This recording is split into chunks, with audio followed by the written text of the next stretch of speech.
Venez, venez, venez voir. Venez voir. Combien l'Éternel est bon. Venez voir. Venez, venez, venez voir. Bonjour à tous, bienvenue dans l'émission Témoignage. Aujourd'hui, j'ai la joie de recevoir Francis qui va nous donner son témoignage de ce que Dieu a fait dans sa vie à un moment bien précis. Alors, bonjour Francine. Shalom, pasteur Clémentine. Bonjour à tous. Je suis très heureuse d'être parmi vous aujourd'hui. Alors, concernant mon témoignage, je vais vous raconter un peu comment j'ai rencontré le Seigneur. Oui. Donc, j'ai rencontré le Seigneur à un moment très, très précis de ma vie. Et je pense que c'est un moment qui m'a beaucoup marqué et qui me marquera toujours. Tout à fait. Alors, moi, je suis issue d'une famille chrétienne catholique. Donc, j'ai toujours grandi dans la foi, dans la chrétienté. Tout à fait. Mais je peux dire en soi que je n'avais pas réellement une vraie relation avec le Seigneur. Je croyais en Dieu, j'avais la foi, mais il manquait quelque chose. Il manquait cette relation qui faisait que Dieu prenne le contrôle de ma vie, le centre de ma vie véritablement. Tout à fait. Donc, j'ai rencontré le Seigneur il y a 1 an et demi de ça. Wow. Il y a 1 an et demi maintenant de ça. Je sortais d'une relation. Et j'étais vraiment dévastée. L'être humain, les hommes, ne pouvaient pas me comprendre. Personne n'arrivait à me remonter le moral. Personne n'arrivait à comprendre ce que je ressentais. Je me sentais vraiment seule au monde. Ah ouais. Vraiment seule au monde. On avait beau me parler, beau me dire Francine, ça ira. Francine, ce n'est qu'une difficulté, ce n'est qu'une épreuve. Je n'y arrivais pas. Et une nuit, je pense que Dieu s'est vraiment révélé à moi. Il s'est vraiment révélé à moi. J'étais en larmes, je pleurais énormément. Je disais, pourquoi Seigneur? Je ne comprends pas. Pourquoi? Pourtant, j'ai donné de ma personne, j'ai été honnête, mais pourquoi moi? Pourquoi j'ai subi ça? Je ne comprends pas. Et c'est là que cette nuit-là, Dieu a véritablement, en tout cas ma relation, ma connexion avec le Seigneur a véritablement commencé à ce moment-là. J'ai ressenti une atmosphère, j'ai ressenti, comment dire ça, comme si c'était des bras qui m'entouraient. Ah, tout à fait. Comme si c'était extraordinaire. C'est-à-dire que je suis passée d'un moment de panique à un moment de sécurité. Tout à fait, ouais. Je me suis sentie saisie. Il y a quelque chose qui a changé en moi. Et la peur, la tristesse, l'amertume, les idées noires, je voyais vraiment la vie en noir à ce moment-là. Et après cette nuit-là, quand je me suis réveillée le matin, je sentais qu'il y avait quelque chose qui avait changé en moi. Ah oui. Il y avait une lumière qui avait réapparu dans ma vie. Je ne voyais plus noir, je voyais la lumière. Donc, vous avez ressenti aussi la paix au fond de votre cœur. Exactement. J'ai ressenti une voix qui me disait au fond de moi, ne t'inquiète plus. Je suis avec toi. Je suis avec toi. Tout à fait. Et c'est là que la véritable marche a commencé. Donc, comme je disais, moi, je suis issue d'une famille qui était chrétienne, mais du côté catholique. Tout à fait, nous tous. Mais voilà, il manquait quelque chose. C'est-à-dire que tous les dimanches, j'allais à l'église, j'étais contente d'aller dans la maison du Seigneur. Mais tu n'avais pas encore fait cette rencontre avec Jésus. Exactement, je n'avais pas encore fait cette rencontre-là. Parce que je savais que je croyais en Dieu, je savais que je lisais la Bible, tout ça, mais il manquait quelque chose voilà, au fond de moi. Et après cette nuit-là, ce quelque chose-là a apparu dans ma vie.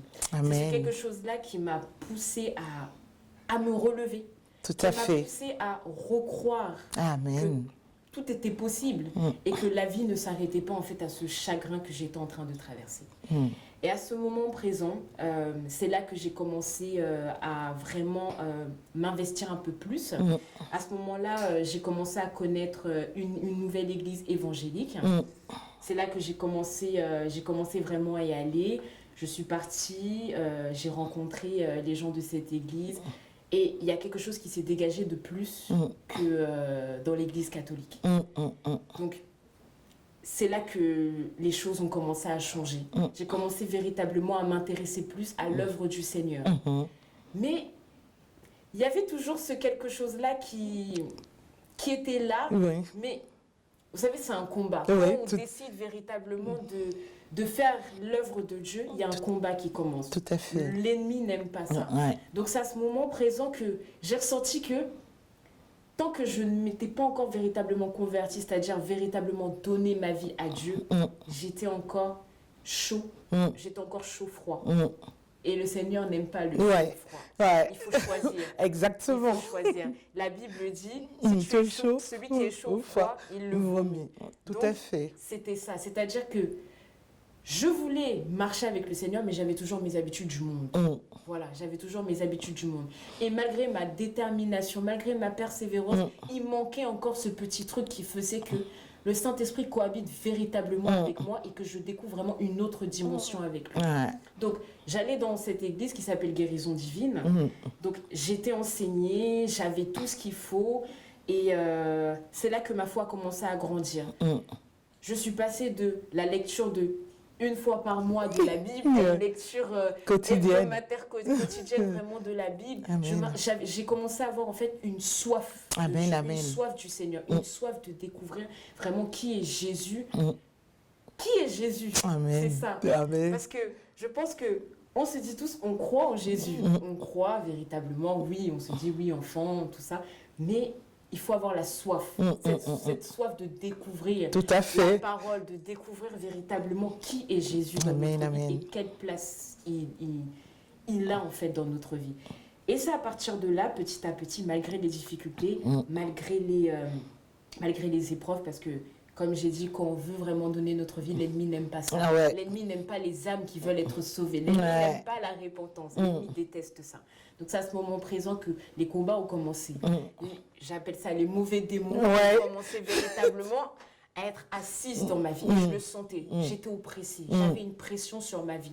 C'est-à-dire que quand j'avais l'impression de m'en sortir, il y a quelque chose qui me ramenait à ces mauvais démons.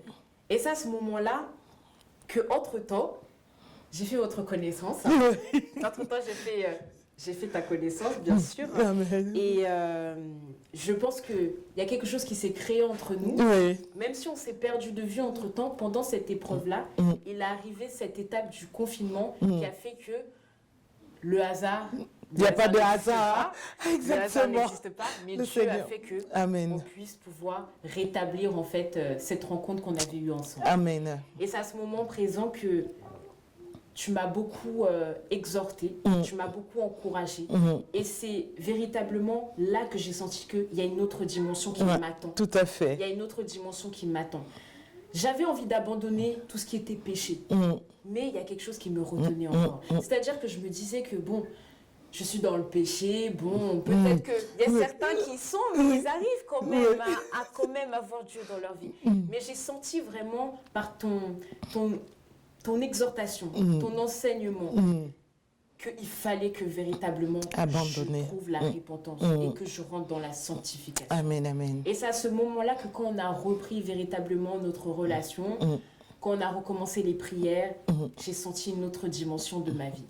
Et c'est à ce moment-là que le Saint-Esprit a décidé de faire quelque chose avec moi. Amen. J'avais cette présence qui était venue dans ma vie quand j'ai eu cette épreuve-là. Mais je pense que quand on vit dans le péché, le Saint-Esprit ne peut pas véritablement habiter avec nous. On est le temple du Saint-Esprit. Amen, amen. Mais notre corps est le temple du Saint-Esprit. Voilà, ne cohabite pas avec le péché. Voilà, donc... Je savais bien que j'étais dans le péché. Et c'est dur d'abandonner. Mais véritablement, si notre marche avec le Seigneur est sincère, je pense qu'on aura cette détermination de lutter. Amen, Parce que amen. la Bible dit qu'on ne lutte pas contre la chair et le sang. Non, on lutte. On ne lutte pas ça. On lutte contre les dominations, les princes tout à fait. du monde. Et c'est à ce moment-là que j'ai dit au Seigneur, Seigneur, je ne suis qu'une pauvre pécheresse, mais... Seigneur, toi, tu as voulu me ramener sur le droit chemin. Si tu m'as choisi, ce n'est pas pour rien. Alors, fais de moi ton instrument. Fais de moi ce que tu veux. Amen. agis selon ta volonté dans ma vie.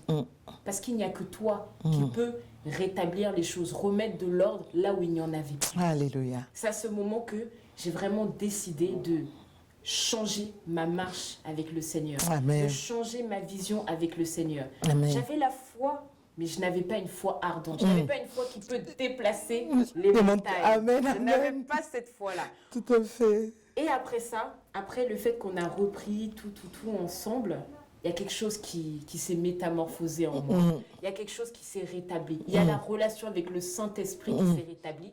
Et la preuve, j'ai reçu le don du parler en langue. Amen, amen. J'ai reçu le Amen. don du parler en langue. Amen. Et ça, c'était vraiment merveilleux parce que pour moi, c'était quelque chose qu'il n'y a que les pasteurs ou il n'y a que les servantes de Dieu qui peuvent l'avoir. Tout le En tout monde cas, a droit. je sais que la parole dit que nous recevrons ce don, Oui.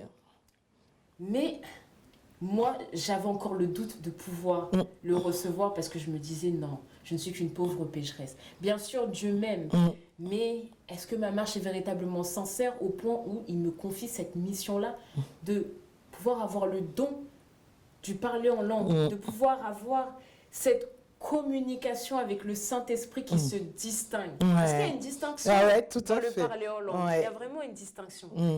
Et je pense qu'à partir du moment où le Saint-Esprit a travaillé en moi, lorsqu'on a fait ma délivrance, lorsque je suis revenue dans une sanctification, là je me suis dit, il n'y a plus rien qui est impossible. Ouais. Il n'y a plus rien qui est impossible. Et il faut que... J'ai senti vraiment qu'il fallait que ma vision change. J'ai senti véritablement qu'il fallait qu'il y a quelque chose, une autre dimension m'attendait. C'était difficile, parce que je ne vais pas dire que j'étais incrédule, mais je peux dire que j'étais quand même incrédule. Parce que je disais toujours à Dieu, mais Seigneur, moi je ne suis que Francine. Je ne suis que Francine. Mais où est-ce que tu veux m'emmener? Où est-ce que tu veux m'emmener? Dans quelle dimension? Je ne pense même pas être prête pour cette dimension-là. Mais il y a cette voix qui me disait toujours, ne t'inquiète pas. Ne t'inquiète pas. Je suis avec toi. Voilà. Et je pense que c'est à partir de ce moment-là que véritablement j'ai pris une autre marche avec le Seigneur. Donc si j'ai un message à passer aujourd'hui à mes frères et sœurs ou à toute personne qui ne connaissent pas encore le Seigneur, je leur dirais n'abandonnez pas. Amen. Persévérez dans la foi Amen, amen. et faites confiance au Seigneur. Faites Amen. confiance à Jésus. Amen. Il est la clé pour ouvrir toute porte dans notre vie. Amen. Il ne déçoit jamais. Il Amen, n'est pas un c'est homme vrai. pour mentir, Tout à ni le fait. Fils de l'homme pour se repentir. Ce qui est Amen. dit dans la parole et ce qui se passe véritablement. Il faut juste avoir une foi ardente, une foi qui déplace les montagnes. Tout à fait. Il faut vraiment avoir confiance en lui, confiance au fait que on a cette nouvelle chance qui peut Alléluia. arriver dans notre vie. La Bible dit que les choses anciennes sont passées lorsque nous venons à Jésus. C'est Amen. vrai. Et Il faut voici y toutes croire. choses sont devenues nouvelles. Voilà, il faut vraiment y croire. Il faut vraiment croire que lorsque nous passons à cette étape de notre vie, lorsque nous acquérons une nouvelle dimension avec Jésus, quelque chose se passe, quelque chose de merveilleux se passe. Amen. Et l'eau du baptême est le témoignage appuyé de Amen. cette nouvelle naissance, Amen, amen. cette nouvelle créature que nous devenons. Amen. Donc, j'encourage vraiment mes frères et sœurs en Christ et tous ceux qui ne connaissent pas le Seigneur de persévérer, Amen. de ne rien lâcher et de toujours s'accrocher au Seigneur. Amen. Nous bénissons le Seigneur pour le témoignage de notre sœur Francine. Le Seigneur a fait tellement de grandes choses et moi-même qui étais témoin de la transformation, vraiment je rends gloire à Dieu. Donc toi qui nous suis, où que tu sois, sache que rien n'est impossible à Dieu. Le Seigneur ne te condamne pas. Même si tu as été dans des choses où les hommes peuvent te juger, Jésus ne te condamne pas. Il est mort pour tout le monde. Il aime le pécheur et il est le péché. Et vraiment le Seigneur va te remplir de la même manière que Dieu a visité notre sœur Francine, il va te visiter où que tu sois. Et ce qui est merveilleux, c'est que elle ne vous a pas dit, c'est qu'elle a été baptisée du Saint-Esprit au téléphone. Ce qui était incroyable. Vraiment, il y avait la main de Dieu, touchée de Dieu. Et vraiment, Dieu a fait quelque chose. C'est vraiment une nouvelle personne transformée par la puissance de Dieu, rayonnante, mais vraiment. Alors, toi qui nous suis, si tu as un témoignage à nous apporter, à partager avec nous, alors n'hésite pas à nous contacter, vraiment. Et que le Seigneur vous bénisse pour le prochain numéro. Soyez bénis. Shalom. Venez, venez, venez voir. Combien